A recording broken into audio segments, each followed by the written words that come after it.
नमो अरहंतारं नमो सिद्धारं नमो वाहियारं नमो वज्रायारं नमो लोये सर्वसाहूरं शुद्धात्मात्मनेकान्तं साधुमत्तं मंगलम वंदे संदृष्टिसिद्ध्यर्थं संसत्यार्थप्रकाशकं मंगलम भगवान वीरो मंगलम गौतम गणेश मंगलम पुण्यपुंसाख्यो जैन धर्मोऽस्तु मंगलम सर्वमंगल मांगल्यम सर्वकल्याणकारकम प्रधानम सर्वधर्माणां जैनम जयतु शासनम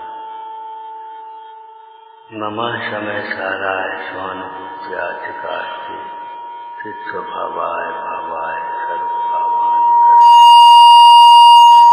जीवमजीवं तपं जिनवर्गसहेण लेण निर्दिक्षं देवेन्द्रवृन्दवन्दं वन्देकं सर्वदा शिरसा।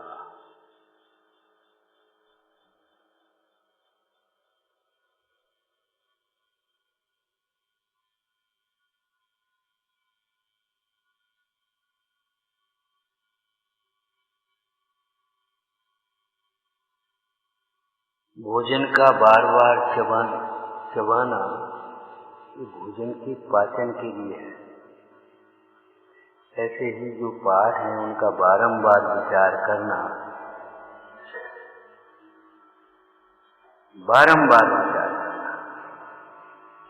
ये संवेग और वैराग्य के लिए है। कैसी सुंदर योग दिया स्वाध्याय है, ठीक है। चरणों में आया हूँ प्रभु, सोचो और विचार करो, आए हैं कि नहीं आए। चरणों में आया हूँ प्रभु। सवेरे की शरीर में विचार करें तो शरीर से तो आए और भाव से आए कि नहीं आए।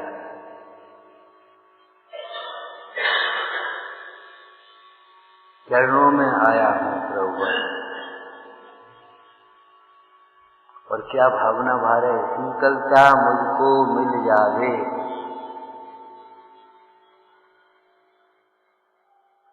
काय के लिए आए हैं?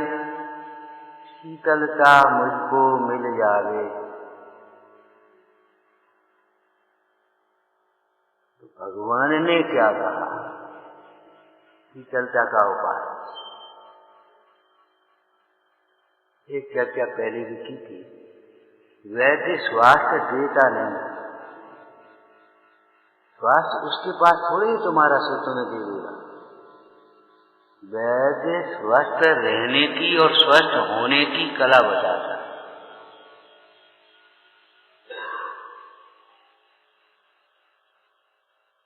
दोनों वाक्य समझ में आए? स्वस्थ रहने की और स्वस्थ होने की। पहले तो स्वस्थ कैसे रहा जाए उस स्वास्थ्य के नियमों को बताया आपको, तो बीमार ही न हो पाए। और फिर बीमार कदाचित हो जाए तो स्वस्थ कैसे हो? वैद्य स्वस्थ रहने की और स्वस्थ होने की कला बताता। ऐसे हमारे ये परम वैद्य सर्वज्ञ देव पराकस्मिक विशद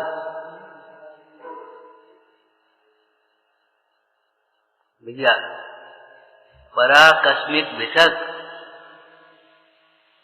अर्थ करना हिंदी। परा उत्कृष्ट, अचानक मिल जाने वाले वैद्य। पराकस्मिक विशद काय के वैद्य हैं ये? टीबी के कैंसर के हड्डी के, काय के हैं ये? महामोहातंक प्रशमन पराकस्मिक विशद।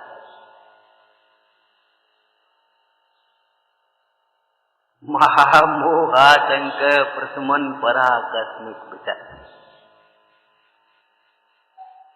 इस महामोह के समन करने वाले उत्कृष्ट वैद्य हैं। और मोह का शमन का अर्थ क्या है? सर्व समस्याओं का समाधान, सर्व दुखों का शमन। जितनी भी समस्याएं हैं मोह से ही तो उत्पन्न हुई है। रायचंद जी ने क्या लिखा? उपजय मोह विकल्पते हैं। ये संसार मोह से उत्पन्न हुआ है। लड़के के और पिता के काय की अपेक्षा नाते हैं। जीव जीव का नाता है कि शरीर शरीर का नाता है? काय का नाता है?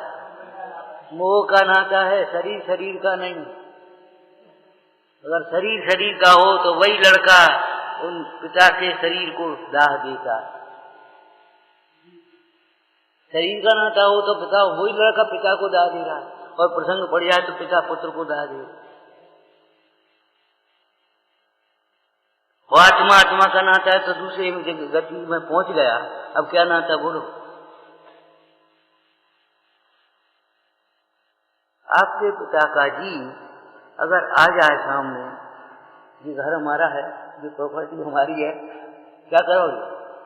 आप कहाँ रहते हो, कहाँ से आए?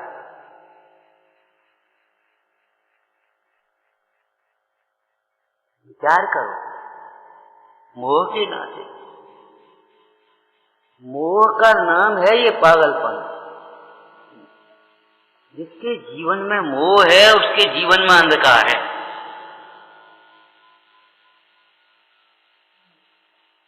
भविष्य अंधकार में अंधेरा। मोह से ही तो कह रहे इतनी जायदाद का क्या होगा, इसको कौन संभालेगा, ये कौन कह रहा? ज्ञान क्या कहेगा कि भैया कण कण का परिणमन स्वाधीन है, न तुम संभाल रहे हो और न कोई दूसरे को तुम सोच रहे संभालेगा। एक वाक्य को हमेशा याद रखना, अपने बिना वही काम रुकेगा जो अपन कर रहे होंगे। अपन कुछ जब नहीं कर रहे तो अपने बिना क्या रुकेगा, बताना भैया। जिन्होंने मंदिर बनाए थे पर्वत पर, उन्होंने ये सोचा होगा ये कांच का काम होगा, फलाना काम होगा, ये कौन कराएगा? यहाँ कौन बनाएगा? भैया इनकी चिंता मत करो, अपनी चिंता करो। ऐसे धर्मायतनों में अपने धर्म को समझो, धर्मी को समझो, धर्म का फल समझो, धर्म प्रकट करने की कला समझो। ये धर्मायतन है। धर्मायतन का मतलब क्या है? बोलना, धर्मायतन का मतलब क्या है? ये सम्यक्त्व के आयतन है। यहाँ सम्यक्त्व प्रकट करो। सम्यक दर्शन ज्ञान चारित्र का नाम ही तो धर्म है। ये सम्यक्त्व के स्थान है। मोह छोड़ो, यहाँ आकर के भूल जाओ इस हम शरीर में। हम 50 वर्ष के हैं, हम 40 वर्ष के, हम काले हैं, हम गोरे हैं, हम सेठ हैं, हम पंडित हैं, हम मूर्ख हैं। अरे ये भूल जाओ सब बात। यहाँ तो ये याद रखो, मैं एक गायक भाव, परमाणु मात्र मेरा। ये लौकिक परिचय भूल जाओ। यहाँ तो ये याद रखो, इस पर्याय विषय जो को देखन जानन आरो सो, मैं हूँ जीव द्रव्य गुण भूप एक अनाज अनंत अरु।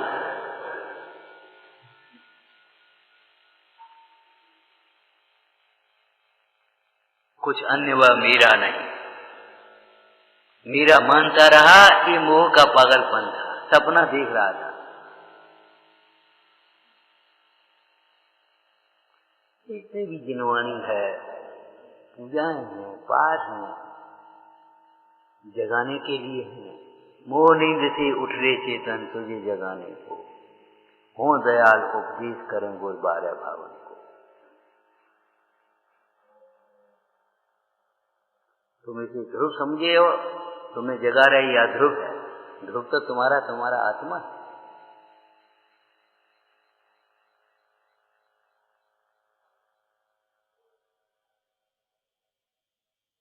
ये धर्मायतन है। मतलब क्या है? सम्यक्त्व के आयतन है, ज्ञान के आयतन है। अज्ञान मिटाओ यहाँ। इसकी चिंता मत करो, अपनी चिंता करो।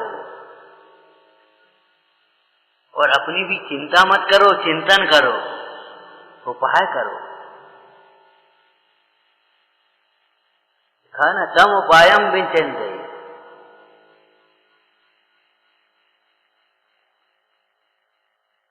क्यों भैया, कहां से कह रहे हम? तम उपायम विचिंते। भाई आगम से बोलो भैया। मैंने निश्चय कर दिया है, ये मोह ही दुख का कारण है, मोह ही बंध का कारण है। स्थूल पाप छोड़ करके स्थूल पुण्य में रच गए, मगन हो गए, ये कोई उपलब्धि नहीं है। कुछ आगे नहीं बढ़ गए, कुछ कर नहीं लिया। भेद ज्ञान के बिना त्याग बेकार तपस्या कोरी है। हमने पूजा का नियम ले लिया। अरे तुम ये नियम लो भैया। क्या नियम लो? पर को अपना नहीं माने, अपने को अधूरा नहीं देखेंगे, पर में सुख की कल्पना नहीं करेंगे। ये नियम लो ना।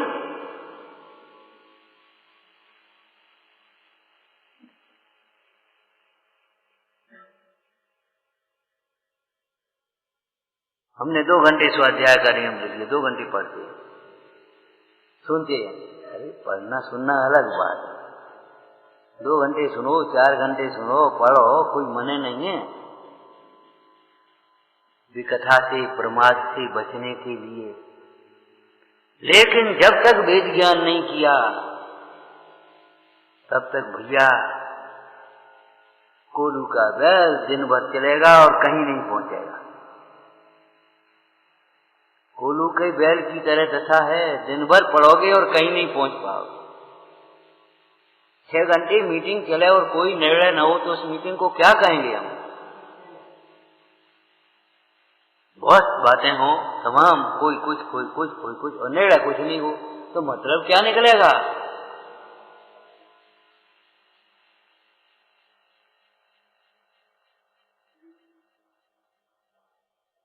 और विपरीत निर्णय से क्या मतलब निकलेगा? वो और खतरनाक है।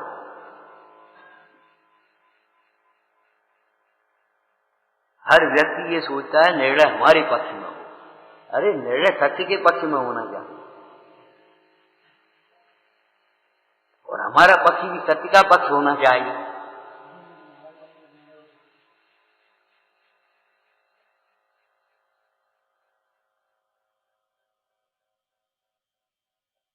विचार करो भाई, इसका क्या होगा? ये कौन संभालेगा? इसकी क्या होगा?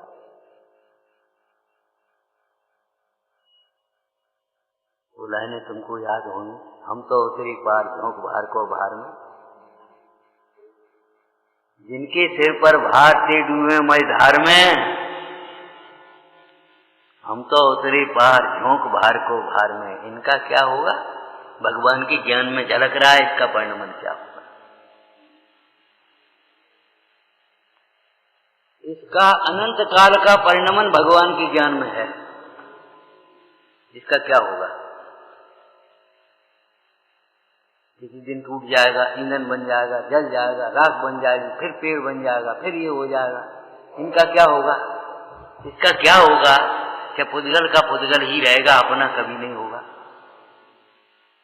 बताओ, अपना होगा और ऐसा ही बना रहेगा क्या? ये संभव है? हो एक द्रव्य में अनादि काल से पर्यायों का प्रवाह चल रहा है और अनंत काल तक चलता है,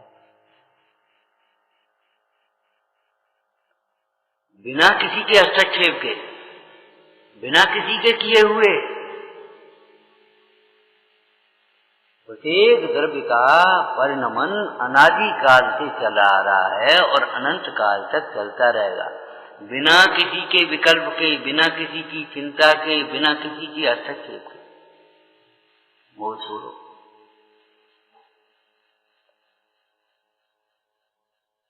ये तो 2-4 बार कह चुके हम यहाँ भैया, इनका क्या होगा ये सोचते सोचते अगर ये छूट गई तो तुम्हारा क्या होगा ये तो बता। और ये नहीं छूटे तो अभी कर्म का बंध तो हो रहा है ना, तुम्हारा क्या होगा इनकी चिंता करते करते। और अगर तुम्हें थोड़ा राग भी है तो समय रहते सदुपयोग कर लो उसको, जल्दी छिड़को, खत्म मामला, क्या होगा। नहीं, वो एक लड़का नहीं है, लड़का नहीं, इतने लड़के तो हैं, बना दो लड़कों के लिए कोई हॉस्टल, पढ़ते रहेंगे क्यों भाई। वो लड़का पूत हो कि कपूत हो, क्या कहें क्या नहीं हो, तमाम उसमें विकल्प है, यहाँ तो पढ़ते रहेंगे बच्चे।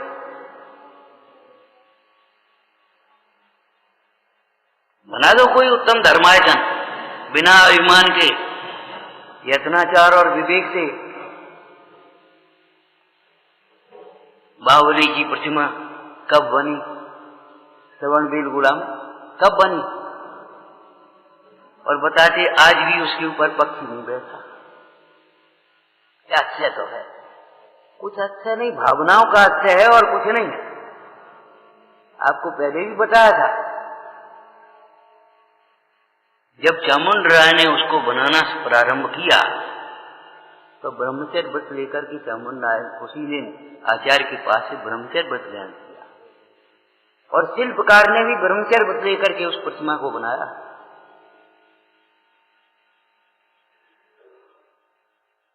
उस शिल्पकार की स्त्री एक दिन चामुंड राय की पत्नी से बोली, हमारा पति प्रतिमा बनाने में इतना तल्लीन है, भोजन दे करके जाती हूँ, देखता भी नहीं, कभी कभी देखता भी नहीं है, रख दो, रख कर बोले ऐसा कोई हो सकता है नहीं, कल मैं जाऊंगी। तो वो पहुंच गई, भोजन रख दो, उसको बड़ी इंसल्ट लगी। अज्ञानी को अपमान लगता है, ज्ञानी को आनंद आता है, देखो धन्य है इसके व्रत को। चामुंड राय से आकर के कहा, तुम्हारा मूर्तिकार बहुत अभिमानी है, क्या बात हो गई। अरे मैं भोजन लेकर गई, मेरी वो देखा भी नहीं, कि ये तो उसका गुण है ना, ब्रह्मचर्य व्रत लिया ना। अच्छा तो ये है, प्रतिमा तो अत्याकारी होगी, उसमें कोई बात नहीं है, लेकिन अच्छा तो ये है,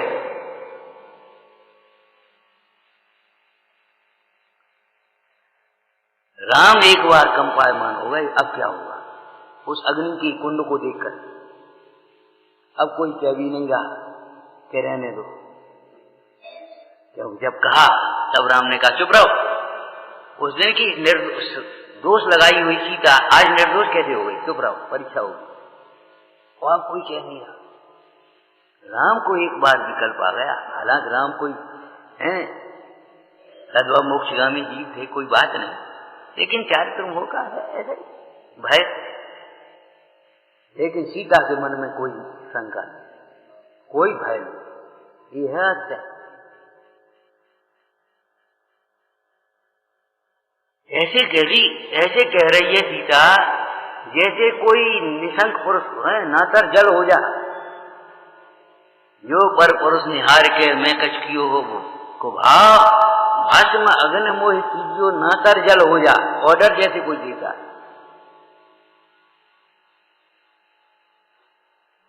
नातर जल, अगर मैंने मन में भी मनस वचस काये जागरे स्वप्न मात्र आया ना, मैंने मन में भी और स्वप्न में भी अगर कोई किसी के प्रति पति भाव हुआ हो मुझे, तो अग्नि भस्म कर देना, और नहीं तो साक्षी। अच्छा इसको कहते हैं हम अनादिकाल का मिथ्या दृष्टि और क्षण मात्र में सम्यक दृष्टि हो जाए। कैसा सिंह क्रूर फाड़ करके खा रहा और अंतर मुहूर्त में श्रावक हो जाए, ये अच्छा।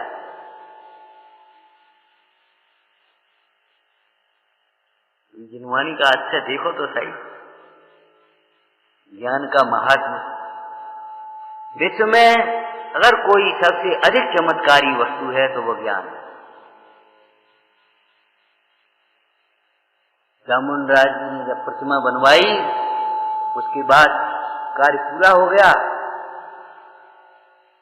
महाराज प्रतिमा बन गई।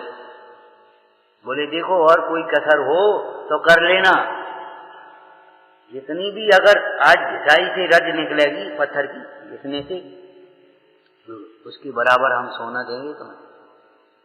कर लो अपने मन की, बिल्कुल कोई कसर नहीं रहना चाहिए। कितनी छोटी, कितनी उदारता। फिर थोड़ी बहुत करी,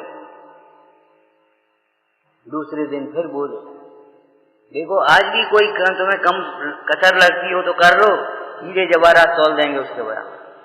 हाथ जोड़ दिए, अब कोई कसर नहीं, अब गुंजाइश नहीं। और ऐसा चामुंडराय का भी देखो प्रसिद्ध कथा है, कलशाभिषेक पूरा नहीं हो पा रहा था, ऐसी प्रतिमा, इतना विकल्प आ गया बस खाली, अभिषेक पूरा नहीं हो पा रहा था।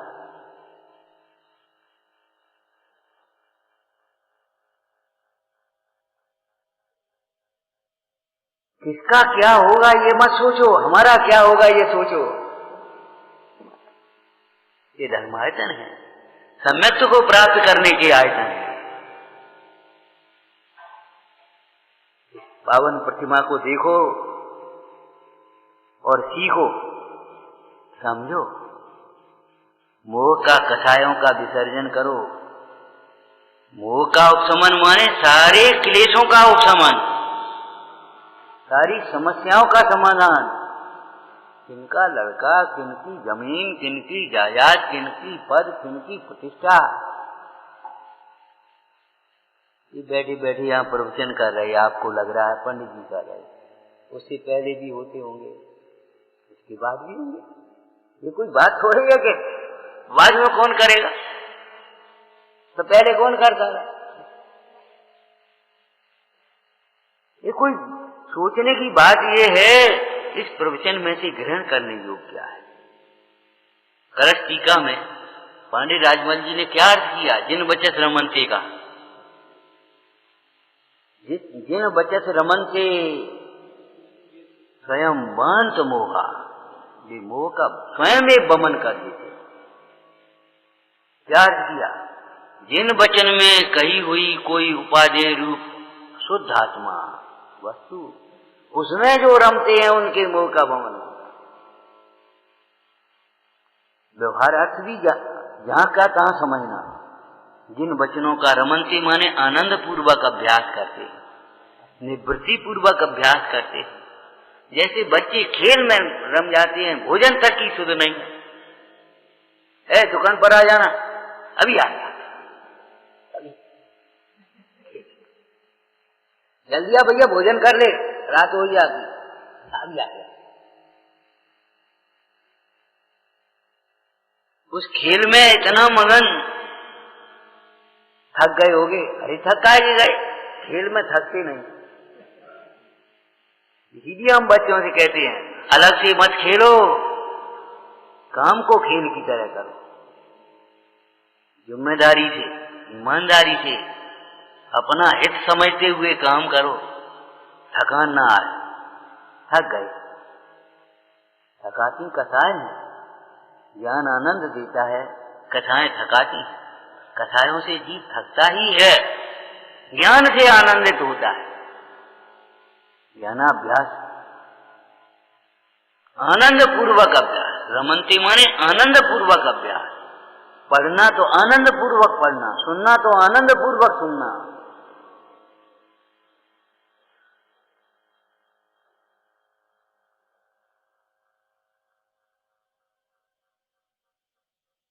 विचारते आनंदमय, एक अंतर में निर्णय हो जाए और खड़े हो जाए, ऐसा सुनना होना चाहिए, ऐसा पढ़ना होना चाहिए।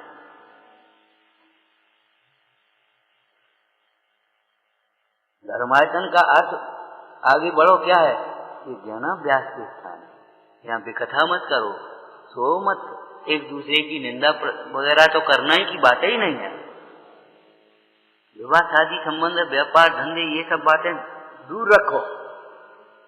पंचायत भवन अलग है, ये जिन मंदिर है धर्मायतन है।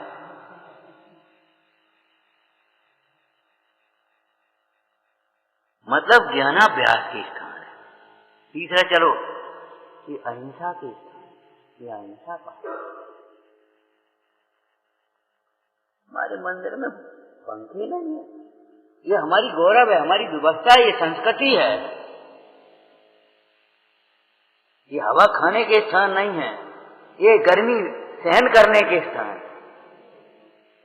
क्या लिखा है? उष्ण परिचय, उष्ण परिचय जय। विचार करो, क्यों? ये अहिंसा के यहाँ एक एक बूंद पानी को ऐसे हिसाब से सोचो। अनावश्यक आरंभ मत करो। संकल्प पूर्वक किसी जीव की विराधना तो करो ही मत, लेकिन अनावश्यक आरंभ मत करो। हम पहले आए थे तब भी कहा था फैलाओ मत, समेटो, अब समेटो।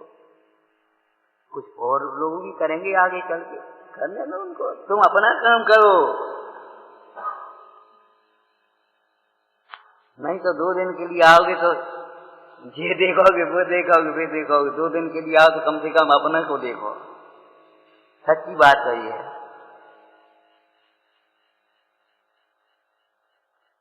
ठीक है, धर्मायतन भी देखो, व्यवस्था भी देखो, वो अलग व्यवस्था है। घर देखते हैं तो व्यवस्था धर्मायतनों की भी देखते हैं, कोई बात नहीं है। लेकिन कुछ समय ऐसा निकालो, केवल अपने को देखो, अपना हित देखो। किसी को देखने के लिए नहीं रह रहे, केवल हम अपने लिए देखें। ये धर्मायतन है, माने अहिंसा किया है। एक भाई आए हमारे यहाँ, बोले पंखा नहीं है। तो उनको भैया ने समझाया, नहीं पंखा है। क्यों? पंखा तो सब करते हैं। अरे सब करते हैं, सब कैसे कह दिया तुमने? सर्वज्ञ तो हो नहीं, सर्वज्ञ है ना। सोचो, आरंभ अनावश्यक आरंभ मत करो, जितनी जरूरत हो उतना सदुपयोग करो। हम बार बार यही कह रहे हैं, जितना है उसका सदुपयोग करो। कल आपने कहा, हमने आज आपको कह दिया, हमने भैया गोष्ठियां लगाओ, जितनी भी लग पाए। हम हर गोष्ठी में नहीं आ पाएंगे, और विद्वान है सब लोग, आएंगे जाएंगे, ऐसा नहीं। गोष्ठी लगाओ, फ्रॉड शिविर लगाओ, आवासीय शिविर लगाओ। जितनी तत्व की जागृति होगी उतनी यहाँ उन्नति होगी। धवल मंगल गान रवा कुले।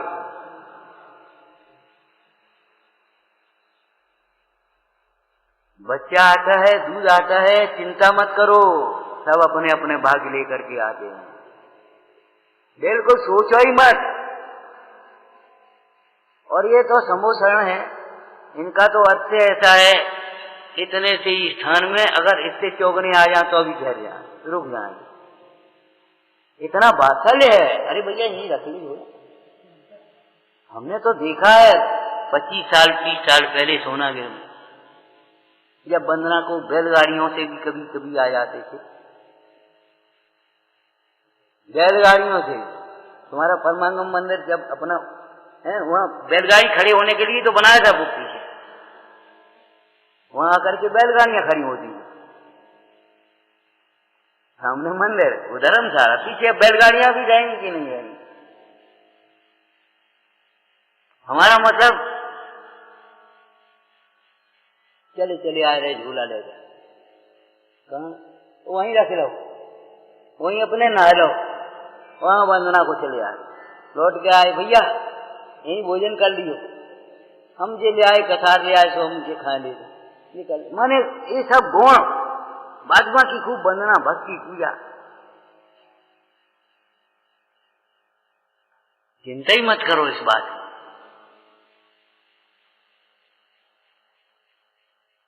एक एक द्रव्य अपना अपना परिणमन लिए हुए है, अपनी अपनी सामर्थ्य अपना परिणमन होता है। हमारे सिर पर बिल्कुल भार नहीं है किसी का। निर्भर होकर के रहो, ज्ञानी होकर के रहो, पूरी जिम्मेदारी और पूरे निर्भर,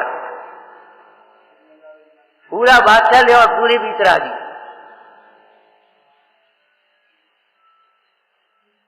ये नयों का संतुलन है।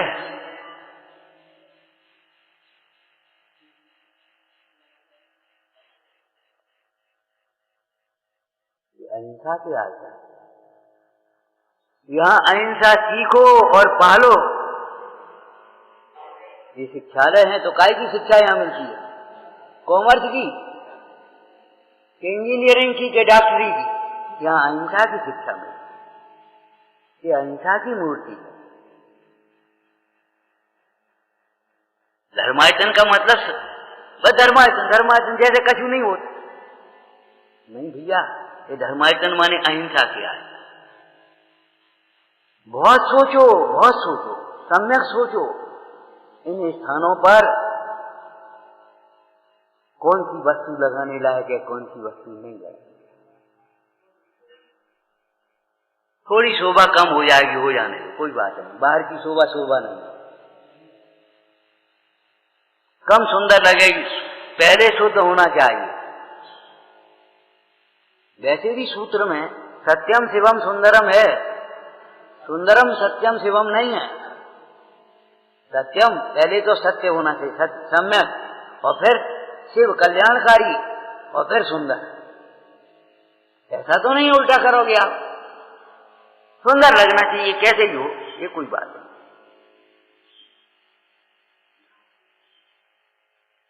परसों हम बैठे थे, हमने कहा पूछा, हम पूज्यपाद स्वामी ने लिखा कि दान आदि के लिए भी धन संचय करते हैं, संचय करते हैं। बहुत होगा तब हम दान देंगे।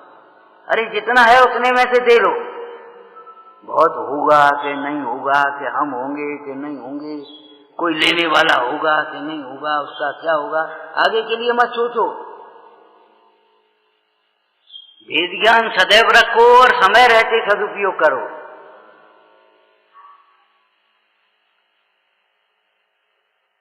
कीचड़ लगा करके स्नान करना, के कीचड़ लग जाए तो स्नान करना, लग जाए तो स्नान करना जरूरी है भाई।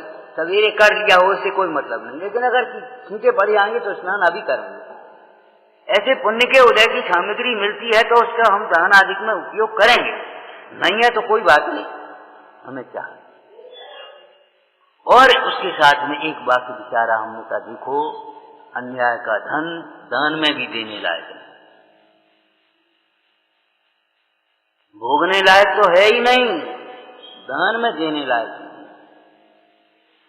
हलाहल विष स्वयं तो पीने लायक है ही नहीं, लेकिन किसी को पिलाने लायक है।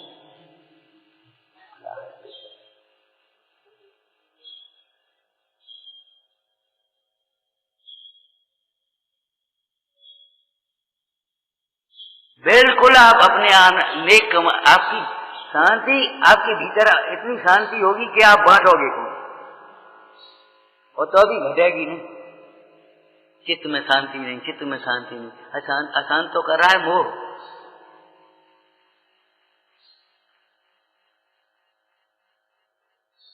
अन्याय का धन दान में देने लायक भी नहीं है।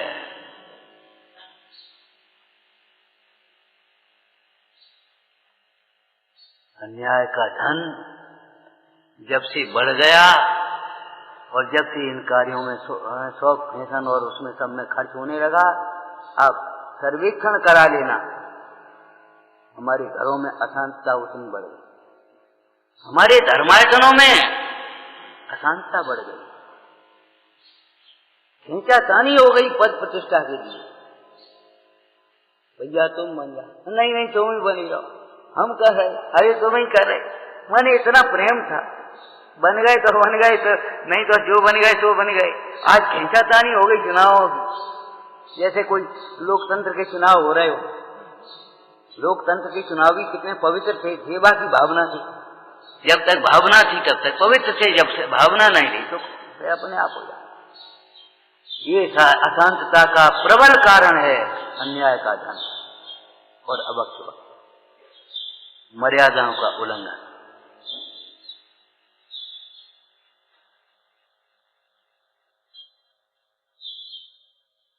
फिर कौन देगा? ये मत सोचो किसका लगेगा, कहाँ लगेगा, कब लगेगा, कितना लगेगा, भगवान के ज्ञान में है कि नहीं? तुम्हें सर्वज्ञ की श्रद्धा है कि नहीं ये बताओ।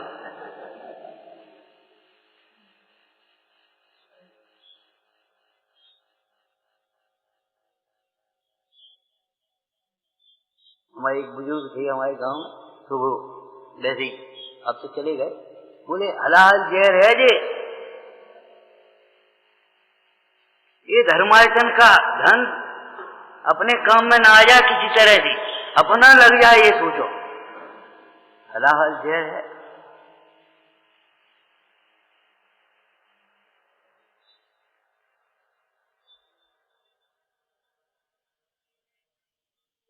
हमारी बुद्धि निर्मल रहे। अभी परमात्म प्रकाश का स्वाध्याय चल रहा है, कम 10-12 दिन हो गए। एक गाथा, जो मनुष्य पर्याय पा करके भी निर्मल चित्त से तपस्या नहीं करते, वे अपने को ठगते हैं। मूल विषय ये है। पहले तो तपस्या ही नहीं करते, इच्छाओं की पूर्ति में लगे हैं, वे तो ठग ही रहे अपने को। वे सुखी कल्पना कर रहे हैं लेकिन वे कभी सुखी नहीं होंगे। कौन? जो इच्छाओं की पूर्ति में लगे हैं, रसायनों की पूर्ति में लगे हैं, वे कभी सुखी नहीं होंगे और कहीं सुखी नहीं होंगे।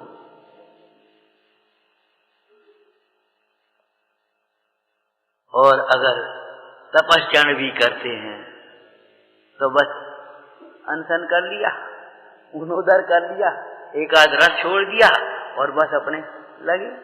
नहीं, तपस्या करते हैं तो अंतरंग तप की प्रधानता होना चाहिए। बहिरंग तप तो अंतरंग तप को बढ़ाने के लिए, और अंतरंग तप भी करते हैं तो प्रायश्चित। तपस्या नहीं करते इसका अर्थ क्या है? अपने दोषों को निष्कपट भाव से स्वीकार नहीं करते हैं, उन दोषों का प्रायश्चित नहीं करते। अपने दोषों का प्रायश्चित न करना ऐसा है जैसे अपने रोग का इलाज न करना। और कोई व्यक्ति विचार करना, हम आपसे पूछेंगे और आप अपने को उत्तर देना। कोई रोगी वैद्य को आज ही बात बताए, आज ही नहीं बताए तो इलाज करा सकता है?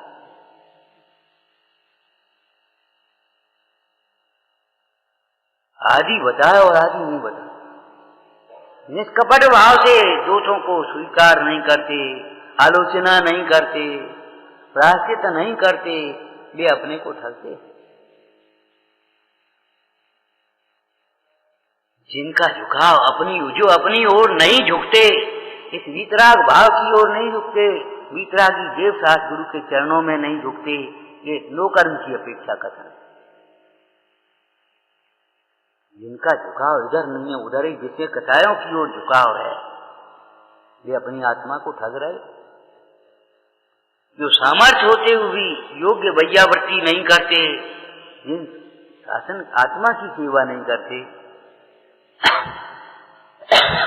परमात्मा की सेवा नहीं करते, जिन शासन की सेवा नहीं करते, गुरुजनों की सेवा नहीं करते, और करते भी हैं तो निर्मल चित्त से नहीं, स्वार्थ से और अभिमान से। को क्या कहे वो? पिताजी कह रहे बेटा अब रहने दो, अब हम अपना समाधि करें। अरे कोई क्या कहे वो? लड़का इलाज नहीं का, हम तो अस्पताल लेवा चलेंगे तुम्हें, हम तो उनको दिखाएंगे, हम तो ये करेंगे। अरे भाई समाधि में सहायक हो, और समाधि करेंगे ये वचन से नहीं होती समाधि, वैसे खेल खेल में समाधि नहीं होती। अगर आपको समाधि की भावना है तो निर्यापक पहले निश्चित करो। शरीर से मोह छोड़ो, कुटुंब परिवार से मोह छोड़ो, विषयों से मोह छोड़ो, और अपना उपयोग अभ्यास में, वेद ज्ञान में, वैराग्य भावना में लगाओ, तब समाधि कर पाओ। देह को अपना मानने वाला जीव कभी समाधि नहीं कर सकता।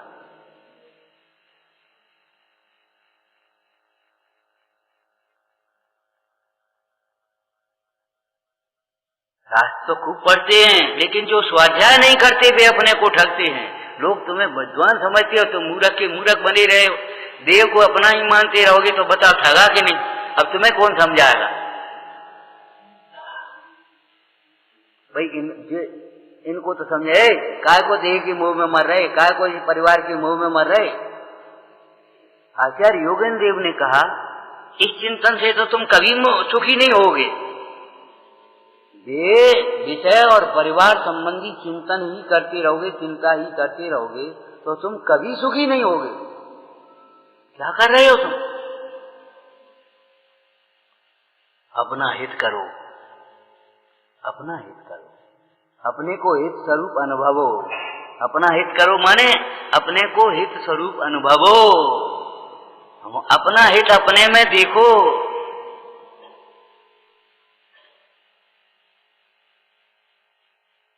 विचार करो।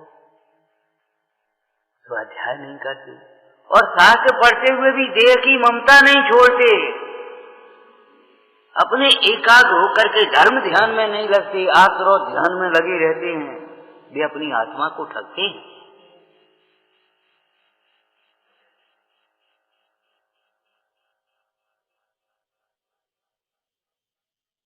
ये अहिंसा के आयतन है, अहिंसा सीखना चाहिए।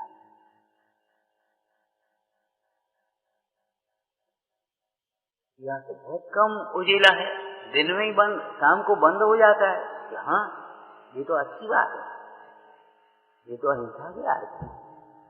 बड़े बड़े अब अच्छा लग रहा है, बड़े बड़े हेलोजन लगा दिए, अब अच्छा लग रहा है। अच्छा नहीं लग रहा, ये कलंक है हमारी संस्कृति के लिए।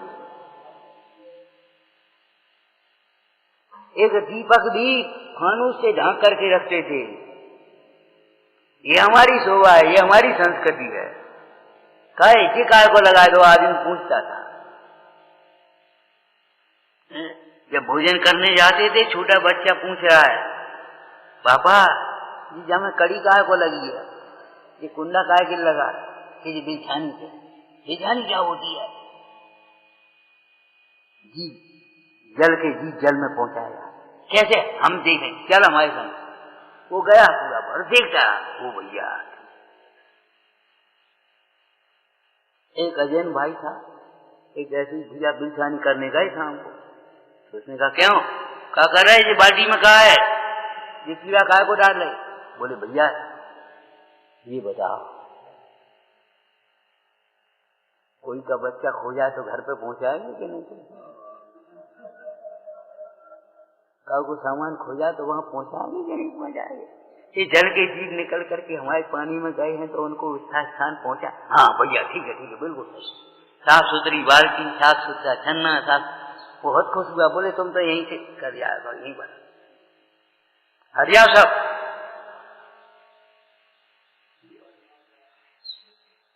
ये अहिंसा क्या है? हम अपनी पहचान ही खोते चले आ रहे हैं। वैसा ही पहनना, वैसा ही गाना, वैसा ही सोना, वैसे ही उठना, वैसे ही घर, वैसे ही व्यापार, वैसे ही शौक श्रृंगार। तो बताओ हमें और अजैन में अंतर क्या रहा?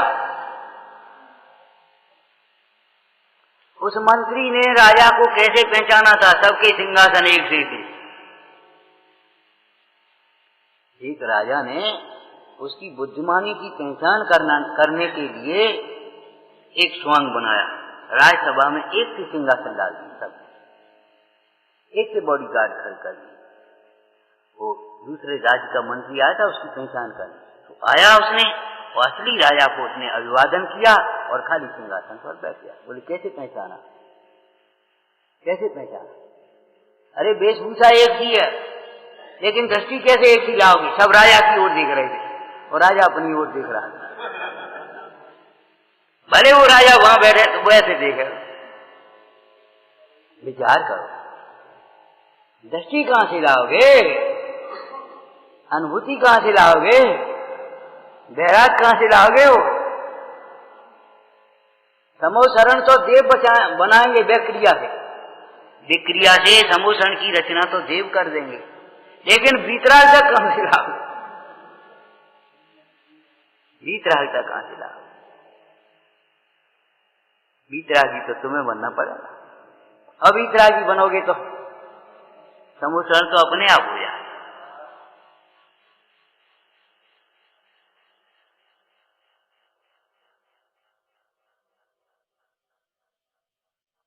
अहिंसा के स्थान है ये।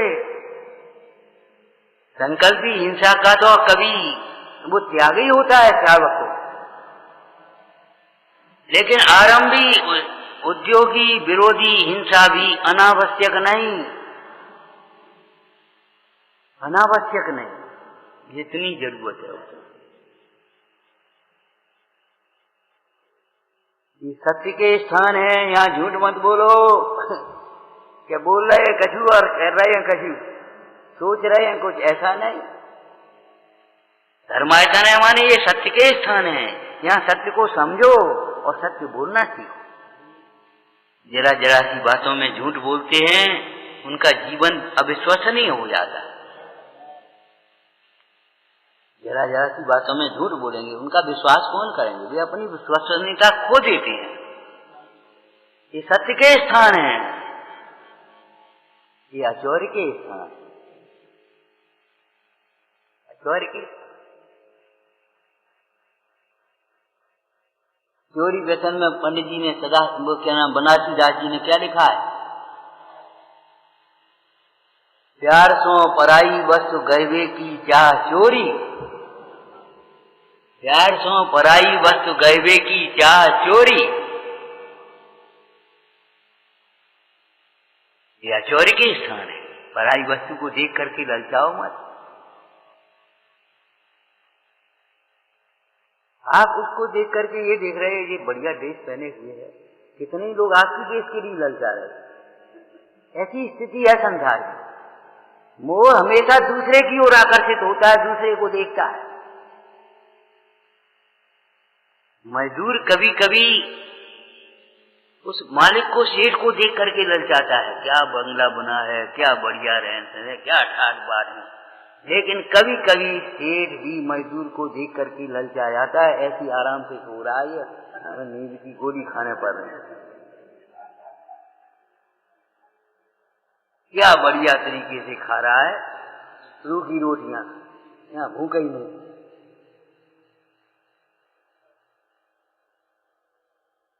आज फिर कह रहे, हम कई बार कह चुके। एक बार एक धर्मशाला में रुके तो वहां दोपहर को मजदूर आ जाते थे नीचे आंगन में, तो वो अपने भोजन पानी कर दिए।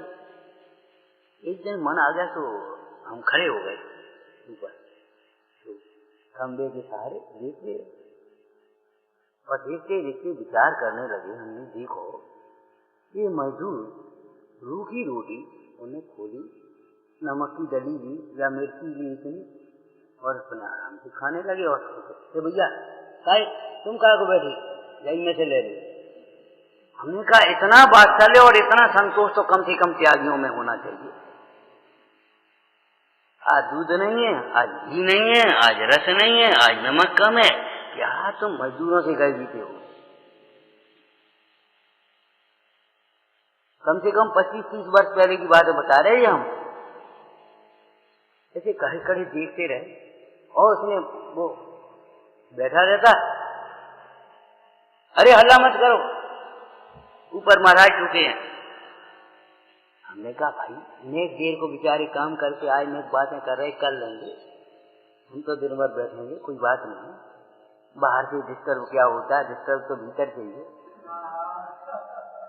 ये कथाएं डिस्टर्ब करने वाली हैं।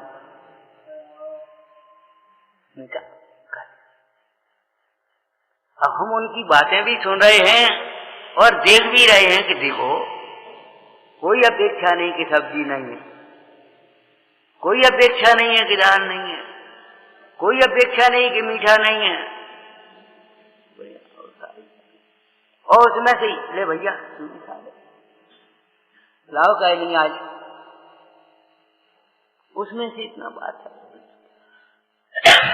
अगर इतना भी बात्सल्य अपने में नहीं हुआ तो मजदूरों से गए जीते हो गए। सोचो काय पर ऐंठ रहे हो तुम? जिस पर ऐंठ रहे हो वो तुम्हारा नहीं है और ध्रुव नहीं है।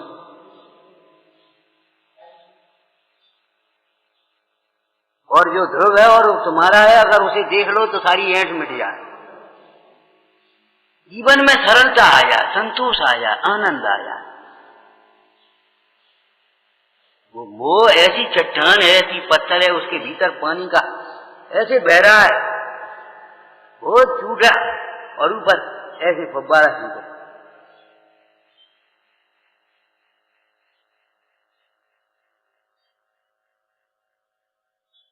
और देखो इसमें भी बेईमानी है, आश्चर्य है, इसमें भी बेईमानी है। तुम्हें देख करके मन चलेगा, इनकी घड़ी देख करके मन चलेगा, इनकी अंगूठी देख करके मन चलेगा, इनका चश्मा देख करके मन चलेगा, और ये भगवान को देख करके मन नहीं चलेगा। वो मेरी ऐसी दशा। इसमें भी ऊपर, ये ऊपर से बोलेगा तो भीतर से कहेगा, क्यों भैया क्या देख रहे?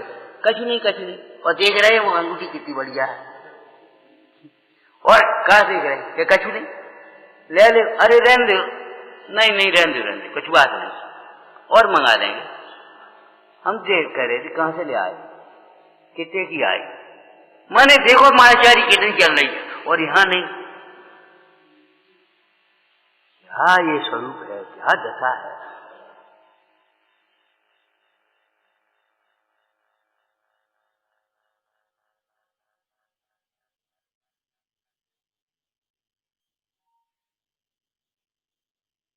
पशु भी क्रूरता भूल जाए, क्रूर पशु भी क्रूरता भूल जाए, ये ऐसी शांत मुद्रा है, विश्व में अद्वितीय है। और ध्यान रखना, ये हमारा स्वरूप है, ये हमारा साध्य है, ये हमारा स्वरूप है और ये हमारा साध्य है। ऐसी मुद्रा कोई नकली नहीं बना पाओगे। और जब स्वरूप की दृष्टि होगी और स्वरूप की भावना होगी, स्वरूप लीनता होगी, तो ऐसी ही दशा तुम्हारी होगी, ऐसी दशा हमारी होगी।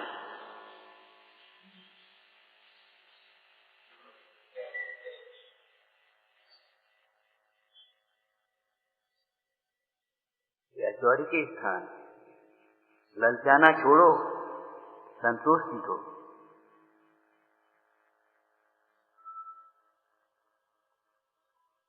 शिक्षालय है ना, तो काहे की शिक्षा ले, ऐश्वर्य की शिक्षा ले। ये ब्रह्मचर्य के स्थान है, भोगों में सुख नहीं है।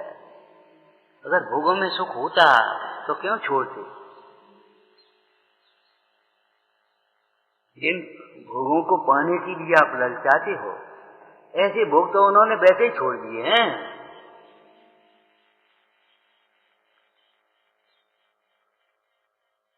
ये पवित्र दृष्टि है, ये पवित्र दशा है। आश्रव और आत्मा का भेद ज्ञान अमृतचंद स्वामी ने किन शब्दों में कहा है? क्यों? अरे शास्त्र में लिखा है, इसलिए पूछ रहे हैं, और आप पढ़ते हो। आश्रव जल में शैवाल की तरह मलिन है। आश्रव जल में ऊपर आई यानी काई की तरह मलिन है, और भगवान आत्मा तो सदा पवित्र है। क्या शब्द लिखे हैं, इधर देख के लिखे होंगे, उधर देखोगे तो समझ में आएंगे, नहीं तो समझ में भी नहीं आएंगे। आश्रव, अब इनका अभ्यास करो घर बैठ करके। देखो स्कूल में कितनी अच्छी पढ़ाई हो, लेकिन बच्चा अगर होमवर्क नहीं करेगा तो पढ़ाई सफल नहीं हो पाए। कितना ही अच्छा अपनी चर्चा हो, लेकिन अगर उसका चिंतन नहीं करेंगे और निर्णय में उपयोग नहीं लगाएंगे तो वो थोड़ी देर के लिए बढ़िया बढ़िया कह देंगे, बात बाकी नहीं हो पाएगा उसका।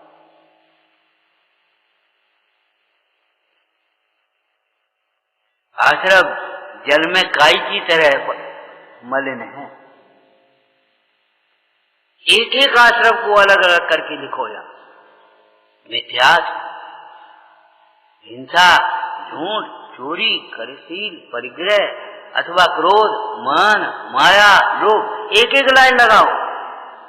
क्रोध जल में काई की तरह ऊपर ऊपर ही तो है, भीतर देखो क्षमा का भंडार है।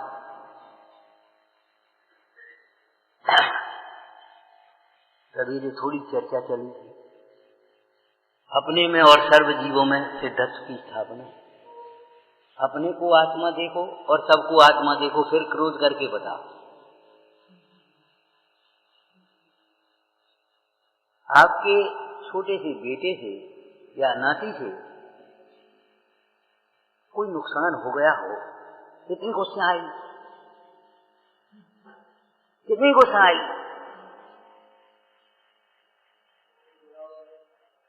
उसी की मतलब नौकर पर आ सकती है, पत्नी पर आ सकती है, वहां पर जिसने रखा उस पर, कौन ने रख किसने दिया, अब वो तो बच्चा है,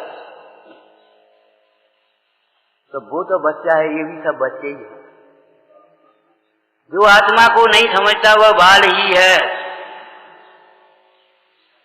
जो तत्व को नहीं समझता वह बाल ही है कि नहीं, बोलो, अज्ञानी है कि नहीं। अब कितना क्रोध आएगा, करो क्रोध। अच्छा, अब क्रोध करके फिर क्या करोगे? क्रोध के चक्कर में असली शत्रु भीतर छिप जाता है और बाहर ढूंढते फिरते हैं बाहर के शत्रुओं को। असली बच जाता है, नकली पिट जाता है क्रोध के चक्कर में, ये समझना। और हमारा जीवन बिगड़ जाता है, क्रोध की आदत पड़ जाती, सामने वाला तो हट जाता है। नौकर पर नाराज हुए, नौकर नौकरी छोड़ करके चला गया, तुम ही रहेगा, और दूसरा आएगा तो वो भी बेचारा कभी ना कभी कुछ ना कुछ गलती होगी, और तुमने फिर किया तो फिर चला गया। माने अंत में उसका फल क्या होगा, अपने को ही तो हैरान होना पड़ेगा। हमारा मतलब ये ब्रह्मचर्य के स्थान है। चील तो बहुत उसका एक हिस्सा है, बाद बाकी चील और ब्रह्मचर्य परमार्थ एक ही है, लेकिन लोक व्यवहार में चील और ब्रह्मचर्य में अंतर है।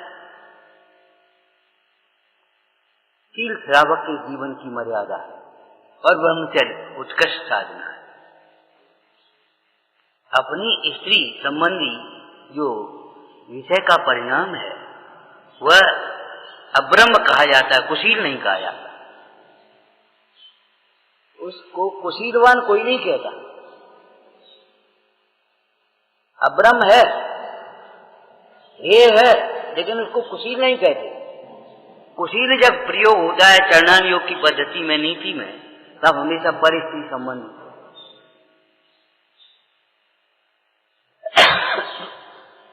तो ये तो ब्रह्मचर्य के स्थान है या परिग्रह के स्थान है। धर्मायतन का अर्थ समझ में आ गया होगा। धर्मायतन धर्मायतन धर्मायतन धर्मायतन क्या है, बोलो? ये आराधना के स्थान है, साधना के स्थान है। यहाँ आराधना और साधना को सीखो, अपने उपयोग को समेटना सीखो। कैसे छोड़ दें साहब? इन्होंने कैसे छोड़ी ये बताओ? तुम पूजा कर रहे हो ना भगवान की, इन्होंने कैसे छोड़ी? तुम कह रहे कैसे छोड़ दे?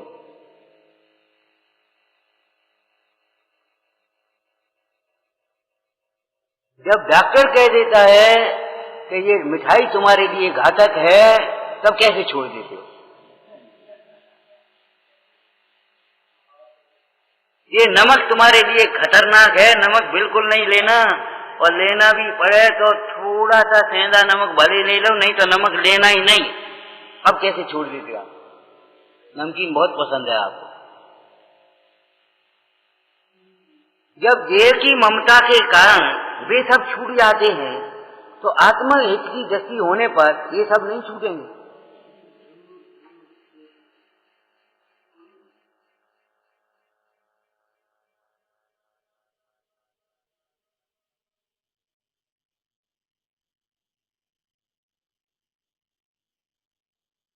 विचारना भाई, हम ये कह रहे थे, शास्त्र तो खुला रह गया, समय पूरा हो गया।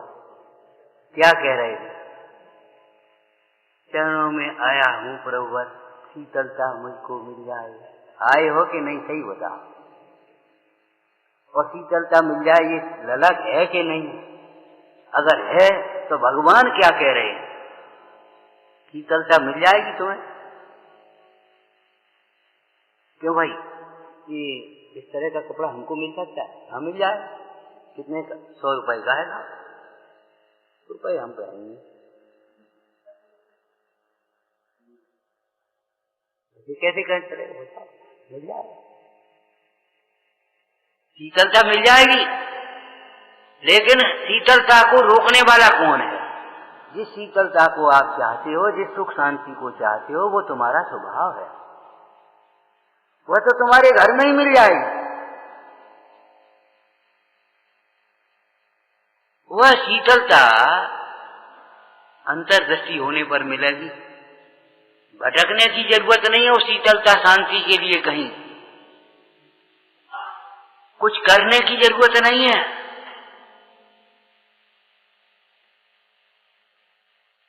जेड़ा कल मत लगाना।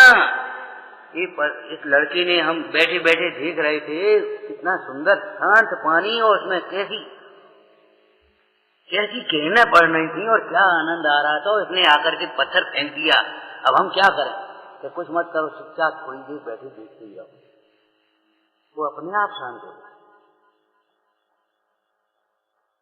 आपको उसको शांत करने की जरूरत नहीं है। अगर डंडे से पीट पीट करके शांत करोगे तो उतनी अशांति हो। शांति के लिए कुछ नहीं करना पड़ेगा, केवल अपनी ओर देखो, केवल अपनी ओर देखो। तुम्हारा स्वभाव ही शीतल है, तुम्हारा स्वभाव ही शांत है, तुम्हारा स्वभाव ही आनंदमय है। शीतलता मुझको मिल जाएगी, अपनी ओर देखो। कितना सुंदर उत्तर है। मिल जाएगी, नहीं मिलेगी ये नहीं कह रहे, मिलेगी, लेकिन अपनी ओर देखो। इन भगवंतों की ओर देखने से, जिज्ञासा पूर्वक, विनय पूर्वक देखने से, वैसे ही देखने से नहीं, शांति और शीतलता का मार्ग मिलेगा। और अपनी ओर देखने से शांति और शीतलता मिलेगी। इनकी ओर भी नहीं देखोगे तो मार्ग भी नहीं मिलेगा, और अपनी ओर देखोगे, नहीं देखोगे तो शांति नहीं मिलेगी।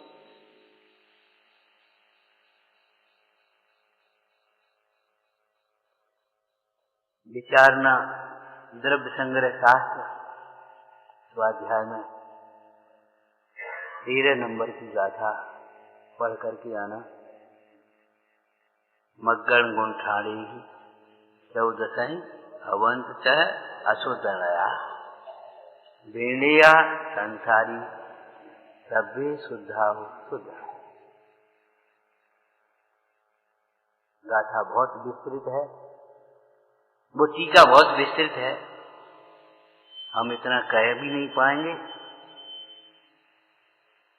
हम तो उसमें से 2 प्रयोजन की बातें कहेंगे, आप पूरा पढ़ करके बैठना, विचारना।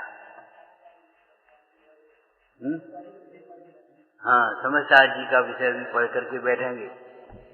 समझदार का विषय बताओ क्या है? भगवान आत्मा है? नहीं, सब ये पुण्य पाप अधिकार का अंतिम कलश है। ये 1 से 11 नंबर का, 1 से 11 नंबर का मग्ना कर्म नयावलंबन पर नंबर हमें याद नहीं रहते भाई, हम तेज याद नहीं रहते।